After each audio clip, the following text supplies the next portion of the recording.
Hi, everybody, to another episode of On the Sidelines. My name's Matthew Limbruni, And my name is Benedict Rhodes.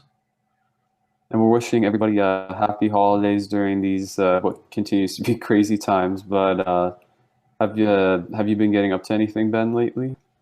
Not really. My semester finally ended, so I can finally stop saying about that. Um, I yours did too, so that's pretty exciting. Get a nice month off now. Other than that, not a whole lot. Just kind of winding down a bit from the semester. What about you?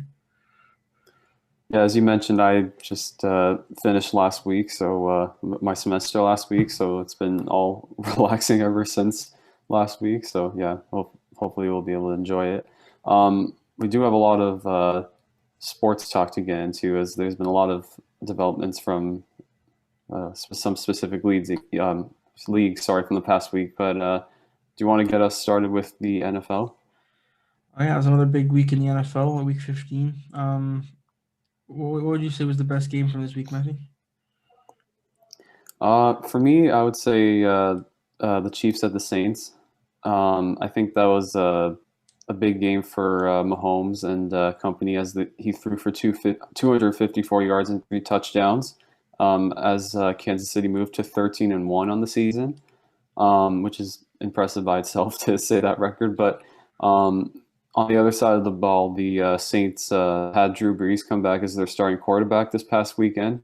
Um, I don't think a lot of people thought he looked his best, but I mean, obviously, this is his first game against with like the crazy injuries that he's had in the past couple of weeks. So I give him props for coming back after those injuries, and yeah, I think just overall great game. Yeah. I'm gonna go with the Bills versus the Broncos. I think you gotta give the Bills a bit of love this week. Win their first AFC division title in a long, long time. um, a lot of their fans down there have been suffering for a long time, so congrats to them. And it was a big, impressive win as well. It was 48-19 over the Broncos. So yeah, it wasn't just for winning the title; also it was a pretty good game as well. Yeah, I definitely I think the Bills have been impressive all season. I mean, obviously ever since the season started, and having an 11-3 record, especially this year. I mean, with no Tom Brady on the Patriots anymore, this was their year, I think, to capture the AFC East. And as you mentioned, they did it in convincing fashion over Denver. Yeah, Was earlier in the that season, I believe you said that the sorry? Dolphins might catch up, so maybe that take didn't Yeah, age very well. yeah. I mean, yeah, they are. Dolphins are in a wild card spot right now, but I mean, obviously, don't have any chance right now to catch the AFC East crown. But I guess also looking at a couple other games, was there anything else you were that impressed you the most, or like a team that you were impressed with overall? There's a couple of big results, I guess. The Colts beating the Texans was a pretty important game. And now they're tied atop the AFC South. Um, so that was on Sunday night, I believe. So it Um, was Sunday afternoon, I think. yes, that was a pretty important result as well. Yeah, and for me, I guess I mean there's a couple. I could say Seattle being Washington, who I think for now is still holding on to that NFC East crown in that crazy division that we keep talking about every week. Um, Also, Miami eliminating the Patriots for the first time in I think it was 14 years in the playoffs, if I'm not wrong. I don't have a specific number. Um, and then I guess also uh, Arizona beating Philly with the great quarterback matchup in Kyler Murray and Jalen Hurts, both who were former quarterbacks at Oklahoma. And yeah, those are just, I guess, a couple of games from Week 15. Um, I guess now looking to Week 16, which game would you say is the most intriguing one? I think an important game this week, like the Colts and Texans game was last week, is the Rams and the Seahawks. The Rams can tie it up at the top of the NFC West with a win. But alternatively, the Seahawks could pull 2 games ahead of the Rams with a win. So this game could uh, essentially decide the division crown, and I think, or maybe not decide it. And I think that's sort of an important storyline this week. Yeah, for me, I'm gonna say the Titans and Packers on Sunday night. I think both teams have aspirations for a Super Bowl this season, and I think it's a big game to prove who's a true contender, I would say. And as you mentioned with the Colts before, who are tied still with the Tennessee Titans for the AFC South division crown. Um, like as I said, they do have a critical game against the Packers, and um, I think it's big for Tennessee to get this win if they want to win the division, but also the Colts have to lose for them to have any sort of chance of winning. But on the other side, the Packers are trying to hold on to their number one seed in the NFC, and it's also important for this year because only the number one seed gets a bye week in the wild card playoffs. So I think obviously for both teams, it's a big game overall. Yeah, another storyline to watch, of course, is as you mentioned, Drew Brees didn't look his best this week. So their game next week, of course, against the Vikings, I believe, will be an interesting one to watch as well. See if he can sort of bounce back and get back onto the good form he needs going into the playoffs. They play on Christmas Day, and as you mentioned against Minnesota. And I think it's important for Drew Brees to have a great game on Christmas against Minnesota, who's been kind of struggling. Just lost to the Bears on the weekend, and outside of the playoffs right now. So I think it's a big game for Drew Brees and company. But yeah, I would say that, and also another big game that we didn't mention was the Colts at the Steelers.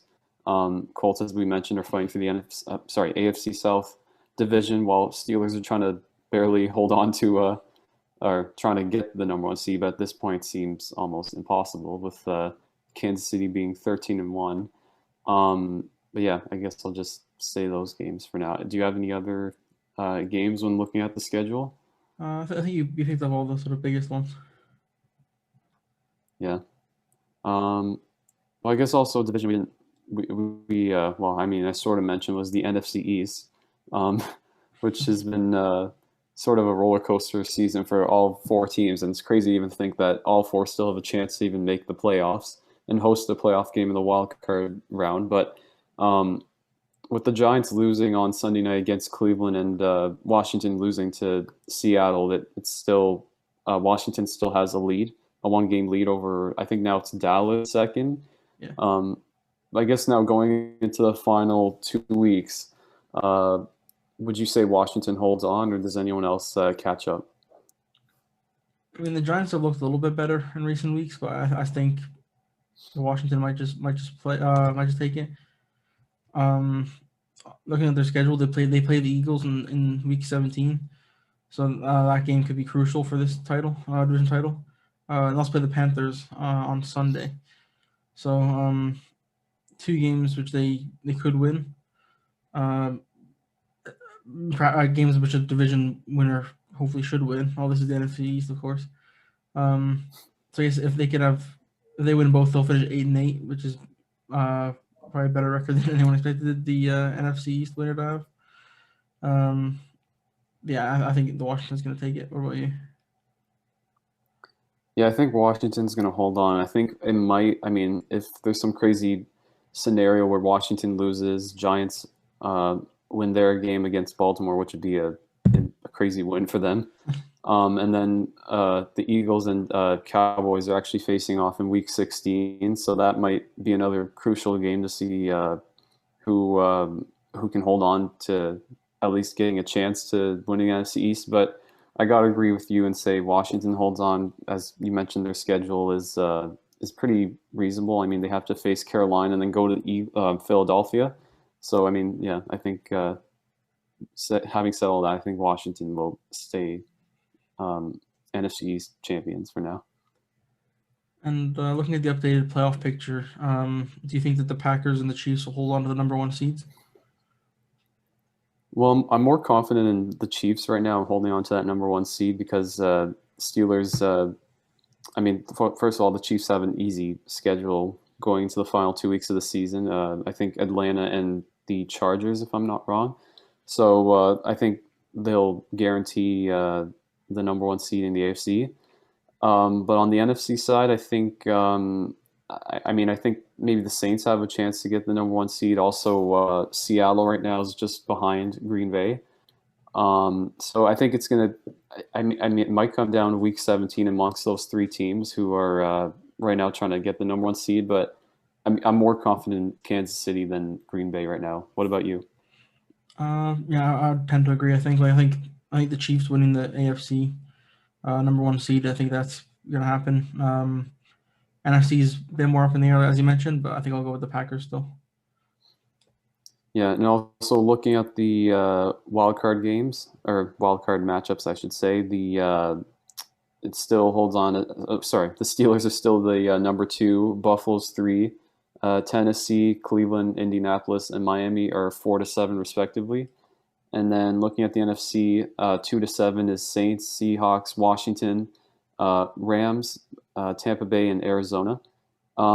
Do you see any scenario? Because I mean, looking at the AFC, there's only two teams still alive to make the wild card.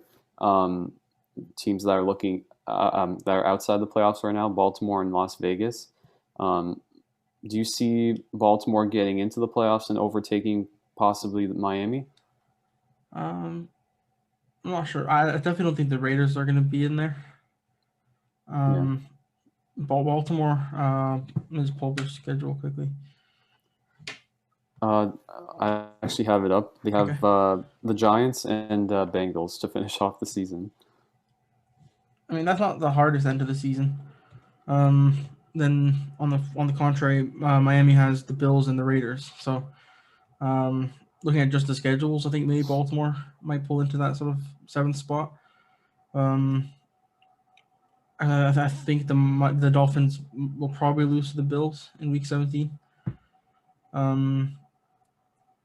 But yeah, it's kind of hard to tell, I guess. But if any team is going to do it on the AFC, it's going to be the Ravens and not the Raiders, I think. Yeah, I mean, I have to agree and say I think Raiders at this point are out. I think between Miami and Baltimore, I mean, right now both teams have the same record, but Miami has a wins the tiebreaker over Baltimore. So if for some reason like both teams win out or both win one game each, whatever, and still stay at the same record week 17, Miami's going to make the playoffs. But I think, as you mentioned, Baltimore has a pretty easy schedule, and Miami has sort of a tougher one going to Las Vegas, who is technically out of the playoffs now, and going to Buffalo. I mean, Buffalo could potentially rest their starters if they already know who they're facing in the first round.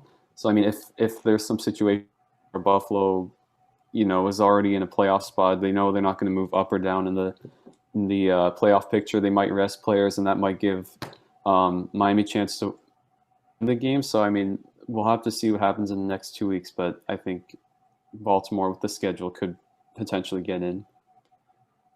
If for some reason the head coach of the Buffalo Bills is watching this video, I'm praying to you to please play Christian Wade at running back in Week 17. Like the former rugby player, English player, former rugby player. I really want to see him play in the NFL. I told a friend of the show, Nick Barnesdale, many times, as soon as the Bills play Christian Wade, I will buy a Bills jersey and I will be a Bills fan. Please do it in Week 17. Will be a Josh Allen jersey No, it'll be a Christian Wade jersey. or a Christian Wade. Okay. Please, Yeah, that would for the love be of God, that'd play be Christian something. Wade. Well, that would be something if a rugby player played in the NFL. But I mean, yeah, that'd be cool. But yeah, nice little tidbit in there. But looking looking at the I guess now looking at the NFC side of the playoffs and the wild card standings, do you see any scenario where because right now Arizona is holding on to the seventh seed, Chicago's just right behind them with one game behind them, and then of course we have all the NFC East teams who are vying for the division crown. But do you see Arizona holding on to their spot and making the playoffs? I think so. I think I don't think the Vikings are going to catch up to the Bears, and the Bears are ahead of the Vikings in the same division. So if anyone's going to do it, it's going to be the Bears, but I'm going to go with the Cardinals still, I think. Yeah, I mean, Cardinals do have, I mean, week 16, they have San Francisco, who's eliminated out of the playoffs. And then they have a tough game against the Rams in week 17. So, I mean, I think they might go 1-1, but I think it might just be enough to make the playoffs. And I think right now a pretty exciting team to watch with Kyler Murray and DeAndre Hopkins playing some great ball recently. I think that they'll solidify their spot and make the playoffs. And the Bears, the last 2 games of their season are against the Jaguars and the Packers.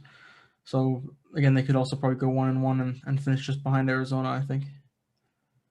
Yeah, definitely. And I mean, yeah, I think these playoffs in general, I think are going to be exciting. But I think with the NFC specifically, I think you can make a case for like 4 teams to make the Super Bowl, or maybe even 5, I guess. Um, do you have any clear Super Bowl favorite right now? Although it is tough to tell with the playoffs not starting until 2-3 weeks. But do you think there's any clear contender right now? In the AFC, I think the Chiefs are looking like the best team in the whole league. I wouldn't really be at all surprised to see them back in the Super Bowl.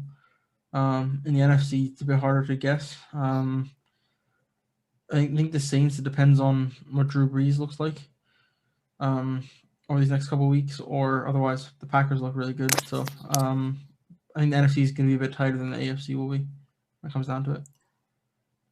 Well, I mean, if we can get a Chiefs Packers Super Bowl, I think that would be an amazing Super Bowl. You know, Aaron Rodgers and Mahomes facing off in the same Super Bowl. I think that would be a win for all fans to for an exciting Super Bowl. I think, like you said, the Chiefs. I think at this point can make the Super Bowl bearing any crazy circumstance in the playoffs. But on the NFC side, I think it's between Green Bay and New Orleans and Seattle right now, and maybe even the Rams. But yeah, we'll have to see going into the final stretch of the regular season, and then the wild card, what happens. I also really like to see Tampa Bay make a run to the Super Bowl and play against the Bills. Tom Brady against the Bills again in the Super Bowl would be pretty special, I think. Like the storylines And they're behind also that, like either the Bills finally beating Tom Brady or Tom Brady beating the Bills once again in the Super Bowl this time. I think, and the Bills losing another Super Bowl, I think would be a lot of great story angles. They could so many good angles on either side of that divide, I think. Yeah, and Tampa Bay is actually hosting the Super Bowl this year, so that would be something for the city of Tampa Bay to have a Super Bowl win potentially in their own city. But we'll have to see what happens there. I guess the final thing we'll jump on in the NFL is the Jets win against the Rams, with their hopes of the number 1 pick diminishing as the Jags now have the number 1 pick as it stands right now. What do you think about this? The Jets being typical Jets right now. If the Jets were going to be really really bad, like 1-15 is what they're going to finish most likely. Why not just tank the last few games of the season? Honestly, I mean, I know you want to win. Like having a 0 in your record on the front half of your record is not obviously a very good thing. But when you have the number 1 overall pick on the line and you're clearly the favorite to get it, I think you need to just play for it. You need to just accept that you're going to be a bad team and just take that number 1 pick. But I guess the Jets can't win anything, including a number 1 pick. Except for this one football game, apparently. So, yeah, I don't know. It's a weird one. Like, I'm glad they got a win, but if they don't get the first overall pick now, like they're gonna look kind of silly for not just resting people. Yeah, I mean that's just. I think that would probably count as the biggest shocker this season in the NFL. I mean, first of all, I think the Rams were favored by like 17 points or something to win this game. So, I mean, you can tell, obviously, I mean, especially with the way Seattle beat the Jets last week, it was like 40-3 or something the final was. You would think the Jets would do the same. But, I mean, yeah, in true Jets fashion, they realized, like, oh, maybe we'll just, screw this all up and not have the chance to draft Trevor Lawrence, who is, I think at this point, is going to be the number 1 overall pick in the NFL draft. But I mean, I think, I guess it's just typical Jets, and if both if the if the standings are what they are right now, I mean, it's just going to be an L for the Jets, I think, this season. And they almost lost the game as well. Like they give, I think, the last 10 points of the game or something in the fourth quarter. They didn't score a point and give up 10, and they almost lost again. like we're always out there talking about how they lost the first overall pick, or how they lost like a 14th game in a row because how bad they are. So I don't know. There's no winning for that team. Yeah, so much for their 0-16 0-16 hopes. But I also saw who the I wanted to see who the Jags actually beat because they had one win. I was surprised to see they even had one win. I think it was against the Colts in Week 1. So I mean, it's been tough for Jacksonville fans, but I mean, right now I think they're celebrating, at least for now, until I guess until the end of the season. We'll have to see who holds on to the number one pick. Trevor Lawrence has great hair too. Always love to see that. Yeah, yeah, definitely. Anything else in the NFL before we move on? No. What about you? I think I'm good to go. We have finally some NHL news to talk about. Do you want to say? We finally have some news, as Matthew mentioned. An official start date, January 13th. The puck will finally drop. 56 game regular season, so the regular 82. With realigned divisions, including a Canada division, which everyone's pretty excited for, I think. Calling the North Division, as well as the Central, West, and East divisions. What was your reaction to the initial announcement, Matthew? I think, I mean, I said finally. Like I was like, finally, this happened. I mean, I think going back to the financial issues they were having between the NHL and the NHLPA, I think it was. I think it's great for them to finally get to an agreement and have an official start date and realign divisions and all that's going to be exciting. I mean, I'm excited. I mean, as a fan, I'm excited to see hockey just come back in general. I think all hockey fans have been missing NHL ever since October, which is always the original start time. But yeah, I think better. It's better to come later than not come back. So I think I'm excited for that. But what about you? Yeah, same. I remember first seeing the news, and I was like, man, like I actually was kind of surprised by it. Like I kind of thought we were gonna be waiting until January to hear something back. So I'm glad they finally got their stuff in order and you have a start date now. I'm looking forward to it. It won't clash with the World Juniors as well, which I really like. Mhm. So which we'll get to in a minute. Yeah, overall, I'm pretty happy with the announcement. Happy with the format. Happy with the number of games. Like they made the games, I think, shorter so they could be done by the Olympics, I believe. So all around, I think the NHL got this right, and looking forward to it.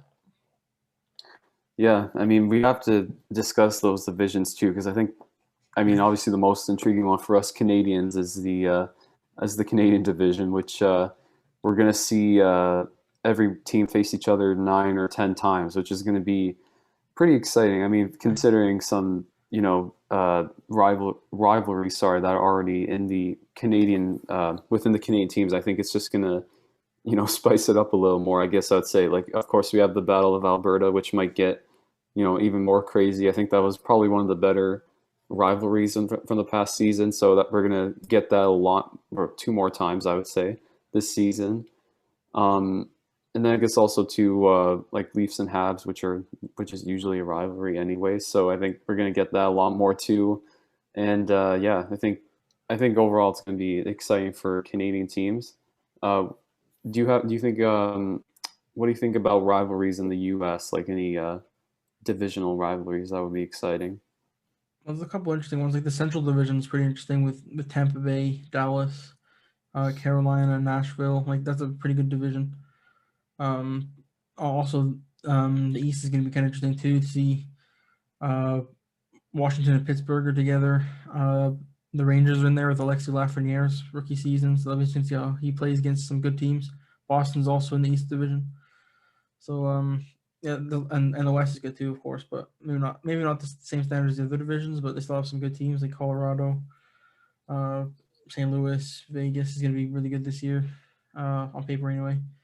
So all divisions look pretty interesting to me. I think the NHL actually got this right. I think. Yeah, I mean, for me, I'm excited. Like, I guess, like looking at each one, like in the Central, we're gonna get the Stanley Cup Final rematch 8 times in this season. Also including Tampa Bay and Columbus, which just had a 5 overtime game in the playoffs this past season, so that will be exciting. And then looking at the East, I think obviously that it's just we talk about the Metropolitan being one of the best divisions in the NHL, and I think obviously with 6 of those teams being there, plus Boston and Buffalo, I think it's going to cause some chaos in that division, especially considering that only 4 teams from each division make the playoffs. And I guess going out west, I mean, obviously you have Vegas, St. Louis, which would be exciting. Colorado too, another exciting team, and Arizona, who I think kind of shocked some people this past playoff and won against I think it was Nashville in the play-in round. So I think overall it's just going to be exciting just generally. Yeah, definitely. You mentioned only 4 teams from each division are going to get in. I think that East division especially is going to be pretty crazy to see who gets out of that one. I think the early favorites are probably like Boston, Pittsburgh, Washington, and like one of the other teams. I think those are the easy 3 picks. On paper again anyway, but to see that 4th team is going to be an interesting thing. North division I think is going to be like the Canadian division is going to be really interesting to see, because like it's kind of those teams don't really play each other too often. So to get all these games against each other with playoff spots on the line, and so it's going to be an amazing season, I think. Yeah, and well, obviously we're gonna preview the season in the weeks to come, and we'll give our predictions then. But yeah, I think I'll say that like if there might be a team that nobody thought made the playoff or is going to make the playoffs, like have some crazy run and make them when the season ends. But yeah, I think that can cause some craziness in the NHL, and yeah, we'll have to see what happens though. Yeah, for sure. Maybe at the beginning of January we'll do a hockey specific exclusive video, I guess, with World Junior recap and NHL preview. Would be an interesting video, I think. Yeah, can't wait. Finally, hockey's coming back. And speaking of World Juniors, they're coming up. Today's December 21st, and in 4 days, Christmas Day, the World Juniors start up. What do you think of that, Matthew? We're finally here. Well, this is going to be an appetizer to what I would say to the main course, which is World Juniors Nice. starting up the hockey.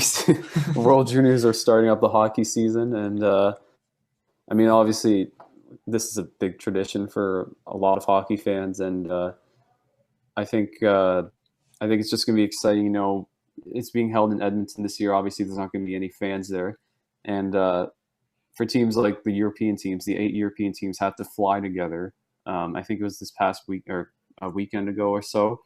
So I mean, obviously they're making a lot of sacrifices flying across the world essentially to come to Edmonton for this tournament. But I mean, I'm just excited to see maybe some household names starting to brew. I guess I would say like this tournament coming up, and yeah, I think it's just exciting in general. What would you say? That's 2 good metaphors in like 30 seconds.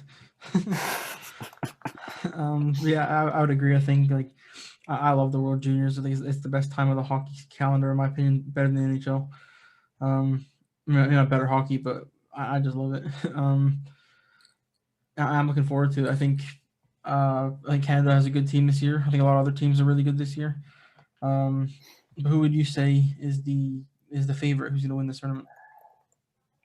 I think Canada has the advantage. I think obviously home ice, and I mean just being that they won gold last season, and yeah, I think I'm excited to see some players, especially one in like a couple just to name: Quentin Byfield, Dylan Cousins, Kirby Doc, I think his last name is.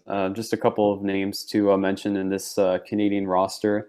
But I think we're going to see maybe a couple players emerge as the NHL draft comes up next season, or after the next season. We'll see who builds up their potential. But I think for me right now, I would say Canada. Yeah, I would agree. I think Canada has. You mentioned some of the bigger names for Canada. They have a ton of first-round draft picks on this team, and a few undrafted players who may be looking to get drafted. I agree they're the best team on paper. I think they need to prove it on the ice. I'll admit I don't know a ton about the goaltenders on this team. So that's something I'm looking forward to sort of learning about and sort of reading a bit more about as the tournament gets closer. Um, but yeah, looking forward to it. Yeah, and Canada's first game in their Group A plays against Germany on Saturday, who actually had 8 players test positive for COVID. Um, and also Sweden had, I think, had 2, if I'm not wrong. I think it was like with staff members or something. But do you think COVID has any chance to halt this World Juniors? Because some people have been kind of curious about that situation. uh, Now that all the teams are in Canada, I don't think they're going to send them all back without playing the games. I think that if anything, they'll just sort of sort of postpone games until everyone is negative again, and then once the bubble sort of fully bubbled, I guess, then like, and there's no positive cases anywhere in the bubble. I think that's when the tournament might have to get underway. But I think they just play as many games as they can until they have to make a decision like that. Yeah, I think I gotta agree and say I think it's too late, obviously, to bring every team back home. I mean, all these European countries have had to travel what 6, 7+ hours to get to Edmonton. I don't think they want to, waste a trip and fly all the way back home. But I think, I mean, I think the tournament will like start and will finish. I mean, if there's a situation where like where Germany, for example, where a game has to be postponed, maybe just move the tournament up a couple of days or one day or two, just depending on the situation with that. Um, yeah, I think the tournament will eventually finish. I just know that people are kind of cautious about the COVID situation with Germany and how it will spread. But yeah, I think we'll have to see what happens though. Yeah, and I know a lot of the NHL players on the rosters will want to get back to their NHL teams as well. So they're hoping, I'm sure, that it won't go too long. You mentioned Quentin Byfield, Yeah. of course, wants to probably make an NHL roster this year. So it'll be interesting to see if he can get back there on time. Yeah, for sure. And like I said, it starts on Christmas Day with Switzerland and Slovakia, Germany and Finland, and Russia and USA. I think that will be a big matchup Very good early on in one. this tournament. Yeah, but we'll have to see. Yeah, we'll see what happens. Anything else for World Juniors before we move on to our last topic? I think I'm good with everything. Yeah. Okay. Um, that in mind, then.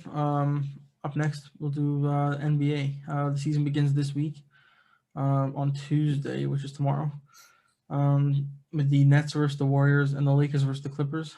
Um, what do you make of the start of the season, and what do you think to win those 2 games?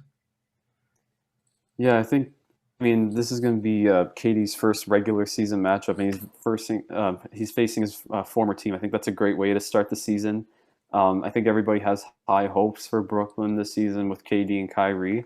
But yeah, I think that will be a great opening night matchup. And then, of course, as you mentioned, the Clippers and Lakers with their infamous LA rivalry. But yeah, I think it's going to be great to watch. Obviously, I think that it's going to be exciting to watch basketball coming back, and I think it's going to be a kick in the face for the Clippers when they have to see the Lakers get their rings. But yeah, I'm just excited to see basketball come back. Yeah, it's gonna be an interesting season. I think there's a lot of sort of storylines going around. Like you mentioned, Kevin Durant and Kyrie Irving in Brooklyn. What can they do together?